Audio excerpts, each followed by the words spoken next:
Hi, and welcome to the second texture mapping demo for Core 3D modeling. This is a class taught by Mariana Williams for the University of Delaware. It is October 2017. I'm working with 3ds Max 2016, but we're working with 2018 in the class itself.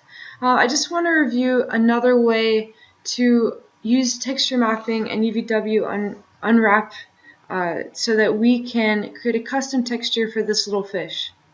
So in the last demo, we worked with some boxes. We worked with the multi-sub-object material. We worked with applying a bitmap to 6 different faces to create an object that way. That's similar to how a lot of games are built. And then we also looked at just a standard one-channel material where we layered the specular map, the bump map, and the diffuse map to create more of a volumetric effect. So now I've got a blank model, which is a little bit different, but we're going to use that same UVW unwrap to create a template so that we can bring this sort of flattened texture template into a 2D program like Photoshop and create some custom textures there and then re-import that back in, and so it will fit seamlessly on our fish here. I'm working with a pretty simple object, but you could work with any number of complex models, polygons, characters, any sort of environmental effect the same way. So I'm just going to go in here and apply a U. I'm actually going to have to select the fish first, all of it. I'm just going to apply this UVW, this unwrap UVW, just like what we did in class. And if I now look at my OpenUV editor, you see I've got sort of a profile of this little fish here. I'm just going to turn off this checkerboard so I can get a better view of that. I'm going to do a process, so these fins are actually flat planes, should be pretty simple to map.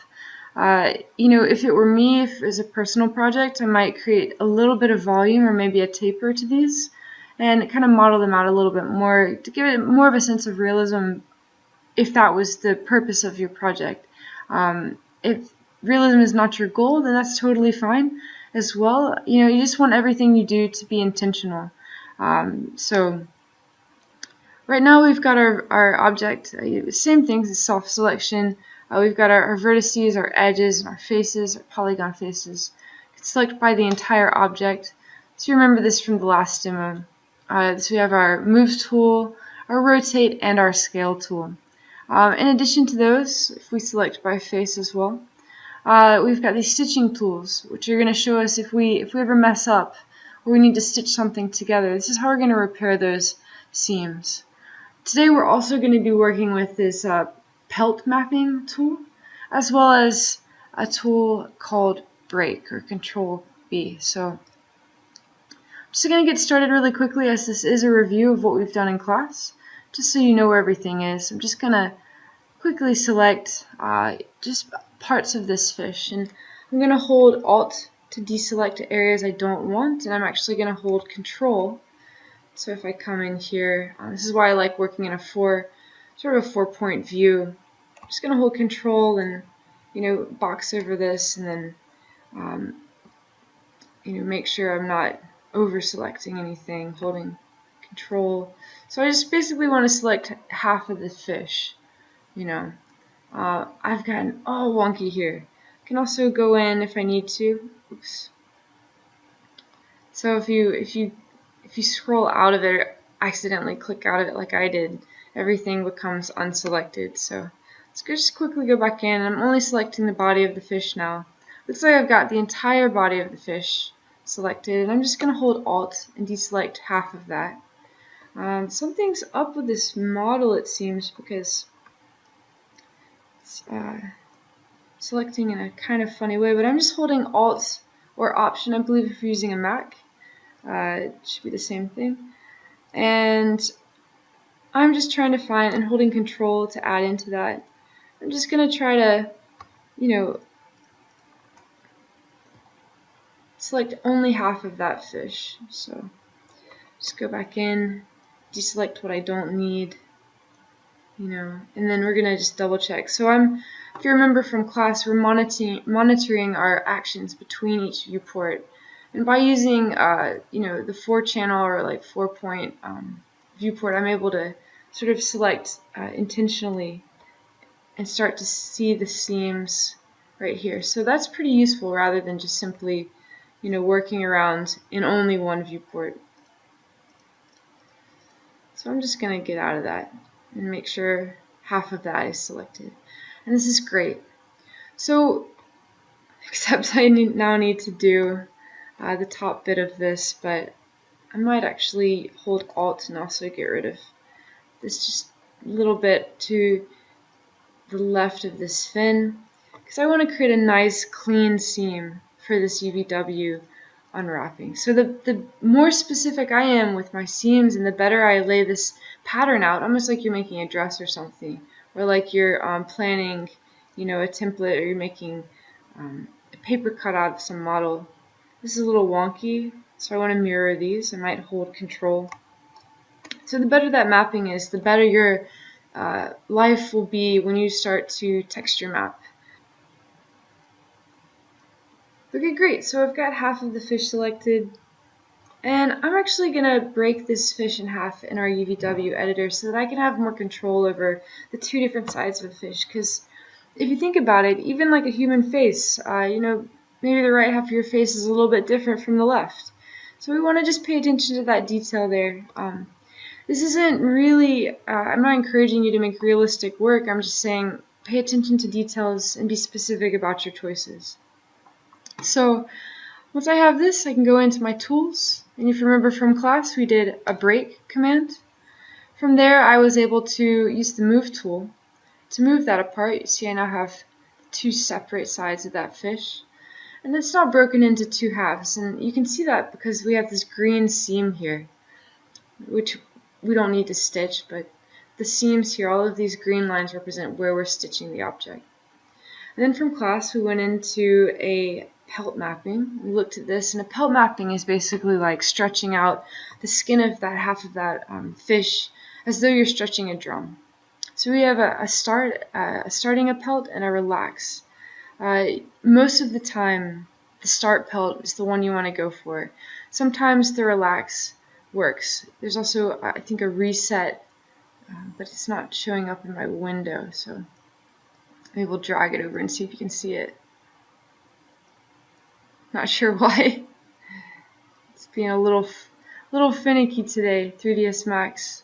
Maybe I should save, but I could start the pelt. You see it stretched the face, this entire half of the fish out a bit, so that when I'm painting in Photoshop, it's going to create something that's not distorted, so that when we remap this two-dimensional plane onto this three-dimensional object, it's not going to seem a little like strange or weird or compressed. So I'm just going to commit that. If you remember, it makes a giant mapping of this, and that's okay because we're going to use another command called pack UVWs to get everything back into this box so we can paint with it. You also notice that we have a blue seam now. And this simply shows me that the edges of this object, if I look at these edges, they connect to the edges of this polygon object. Okay? So I'm just going to go back in, quick review, select by element. We don't need to break this other half because it's already been broken from the first. I can simply go in to my pelt mapping. See if we can't see a little bit more of this dialog window. Anyway, the reset is right here if you mess it up. I'm not sure why it's not allowing me to drag out. I'm just going to start that pelt again, commit to that. Also, I remember that this is on the left side, I'll keep it on the left. This is on the right side, I'll keep it on the right. And it's as simple as that. I'll follow this fin here, looking at it in my viewport. It looks like that's fine. This is one half of it. I'm just going to go back into my tools, break that apart, move it over. And you notice, because it's a plane, it's actually just one-sided. So we might have to force two-sided in a material editor here. But we basically would repeat this process for each different element that we have, we would go in and say pelt, start that pelt, commit. This is just a quick review from class. Oh no, I didn't mean to do that. That's the undo button. I could, if I was working with my own model, of course I would go in, break it in half, create those seams, but for now, because it is just a plane, we can force it and kind of cheat a bit with that. I'm just going to pelt this here, make sure everything's pelted, so that we're all working uniformly. It's a very simple object, so just committing to that. Now that I've got each element here pelted out, I would probably want to make these volumetric, keep my life a little bit easier when I'm pelt mapping. I could then select everything, and I can go back into my tools, and I can pack my UVs. I would just use the default settings for now. What this does is it breaks all of your UVs here into each different side, so that you can start to see, alright, what's on the right, what's on the left. And I like to group things that way. What is this little guy? Suddenly gone orthographic. So we did that. Once we had that, we went in, once you're satisfied with your mapping, to our tools, and we did a render UVW template. 1024 by 1024 is fine. If you want to go higher, 2048 by 2048, double that to see how it goes. We rendered something that looked much like this. And so we drew, in class we took this into Photoshop, we painted some custom textures, and then we were able to remap that to our object and see how those appeared. So I can do that briefly for you. I'm just going to save it, because we need to actually save it. I'm going to save it in my UVW Mapping project folder, in my scene assets, in my images, and this will be my fish test 2. And I'm going to save this as a JPEG as well. You can also save it as a PNG, that's fine. Close out of that, go into File, and I'm just going to save these UVs. This will be my fish test 2. Fish test, I guess, UVs. Save those so that we know 3ds Max can recognize them again. Just close it a few times. And I'm quickly going to open up Photoshop now. So I have to do my Adobe Creative Cloud. I also may want to save this project folder, or save the project itself, as my fish UVW in 2016, because I am using 3ds Max 2016. From Adobe, we were able to open up Photoshop.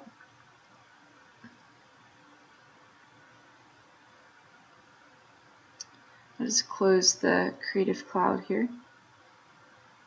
And I'll just quickly paint a texture and map it to the fish so that you can see how that's done and get that one-to-one relationship there.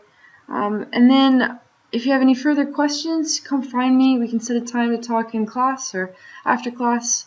No big deal. Excellent. So I've got our UVW template that we made in 3ds Max using the UV editor into Photoshop. And I'm working on these layers, so I'm actually going to create a new layer. If I look at this guy, I'm just going to create a new layer, not a duplicate state.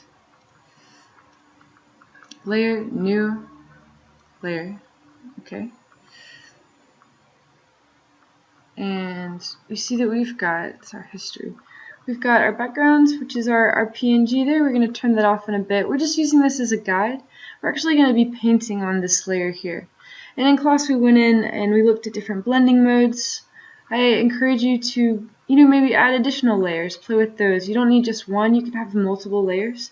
Play with erasure, get into it, but for now we'll just use normal. We have an opacity and a fill for that layer. And I'm actually going to go in and hit B for my brush. I can use my brackets. Wow. Great brush. I'm going to increase the size of this brush a bit. Alright.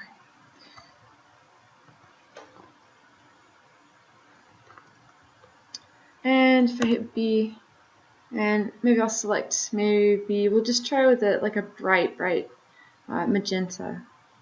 And you know, I often don't work at 100% opacity. I usually work at something pretty small, like 25, 30. You know, maybe this time I'll keep my flow up to 100 just for the demo, but you know, that way I can start to paint in different layers. And it doesn't really matter how I'm painting on the edges. You know, I'm just sort of looking at the basic underbelly of this guy, seeing how it goes. I'm assuming this is the underside. We can always test it here and fix it in 3ds if it's not working. So I've got that. Perhaps I'll switch colors again, just arbitrarily finding this, and we can increase or change. Maybe we'll change our brush. You know, we've got other effects coming on here, sort of layering in and creating that fish texture. And you know, it really doesn't matter what's outside of these green lines. You know, so don't feel like you have to literally color within the lines. I'm just sort of creating different, really kind of quick marks on top of this layer, just scrubbing it really, so that we can see how that this sort of custom painting. I'm just sort of really kind of moving my mouse around like a crazy person, but just so we can see how this map is applied. So once I've got something like this, right, got my layer, my background, I can turn off the background. You see that nothing's there. Maybe I need a little bit more depth behind that, so I'll create another layer, and maybe I'll use, you know, no color there. I'll move it down. I can drag these layers around. Maybe hide this layer. And now I want to maybe, you know, use my paint bucket tool. The hotkey for that is G. I can switch this back, and I can just, maybe I'll put like a nice little like blue, gray, or purple or something behind the fish, and I'll just make a background like that. Okay, so we've got this. Maybe blue is not the color. The water's blue, right? Maybe we'll make like a reddish fish. Okay, so we've got this guy here. I'm just gonna quickly save this as a PNG first, so that we can go back in and edit it. Fish test PNG. This is great.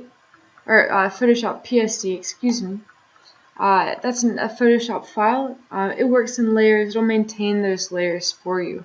I'm also going to go in and I'm going to export this as,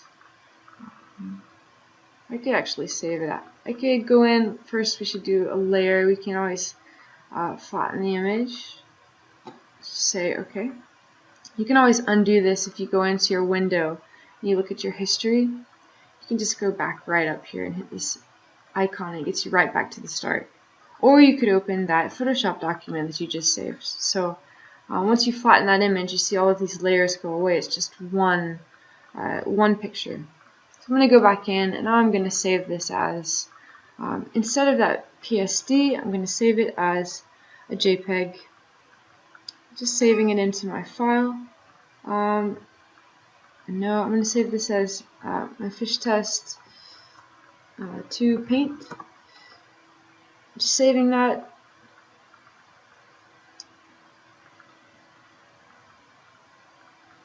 Giving it a second, I believe. I hope it doesn't crash. Okay, so we've got that. I'm just going to close out of Photoshop. I'm not going to save my changes to that template. Come back into my material editor within 3ds Max. And with the standard material that's mapped to my fish, make sure that it's able to be seen in the viewport. So show the shaded material in the viewport. Click on my diffuse channel here. Click on the bitmap. And let's just navigate to that this fish test file that we have. Open that up.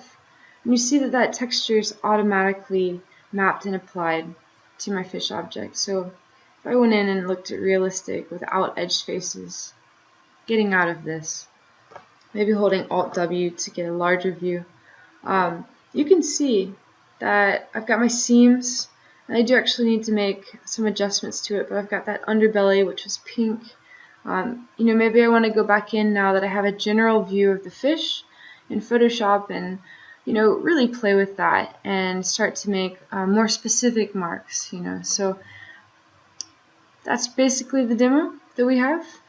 We did a lot more detailed demo during class, so if you do have questions, again, please send me a note. Happy to work with you specifically on that project. So thank you so much for watching, and I will see you soon.